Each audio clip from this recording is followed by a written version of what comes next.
மஞ்சள் வேலைகள் எல்லாம் இப்போ தாங்க முடிஞ்சிச்சு. அடுத்த வேலை உடனே நமக்கு ஸ்டார்ட் ஆயிடுச்சு. அது வேறு ஒன்றும் இல்லைங்க, எண்ணெய் ஆட்டுற வேலை தாங்க. சரி, நல்லா வெயில் அடிக்குது, அதனால் தேங்காய் எல்லாத்தையும் வெட்டி வச்சிடலாம் அப்படின்னு சொல்லிட்டு தான் தேங்காயை வெட்டுற வேலை ஆரம்பித்தாச்சு. எல்லாம் அங்கங்கே ஒவ்வொரு வண்டியாக கொண்டு வந்து கொட்டி வச்சுருக்கோம். ஒவ்வொரு டிராக்டர் வரப்பெல்லாம் கொண்டு வந்து கொட்டிட்டோம். ஏன்னா நம்ம தென்னந்தோப்பு வந்து கொஞ்சம் தள்ளி இருக்குது, அங்கேருந்து தான் வந்து தேங்காய் கொண்டு வந்து இங்கே கொட்டுவாங்க. அதனால் இங்கே கொண்டு வந்து கொட்டி ஸ்டாக் பண்ணி வச்சிட்டோம். எப்போவுமே தேங்காய் எண்ணெய் ஆட்டுறதா இருந்தால் ஒரு 2 மாதத்துக்கு முன்னாடி தேங்காயை பதப்படுத்துறதுக்கு அப்படி கொட்டி வெயிலில் காய விட்டுருவோம். அதுக்கப்புறம் தான் எடுத்து வெட்டி போடுவோம். அதனால் இப்போ வந்து வெட்டி போட்டுடலாம் அப்படின்னு சொல்லி தான் எடுத்து வெட்டி போட்டுட்ருக்கோம்.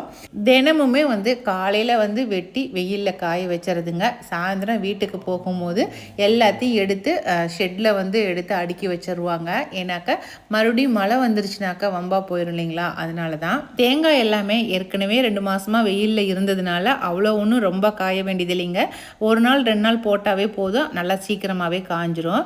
அதனால் இன்னும் ஒரு 1 வீக்கில் வந்து நமக்கு தேங்காய் எண்ணெய் ரெடி ஆயிரும். அதனால் சீக்கிரமாகவே அப்டேட் பண்ணிடுவேன் தேங்காய் எண்ணெய் ரெடி ஆயிடுச்சு அப்படிங்கிறத. வெயிட் பண்ணுங்கள்.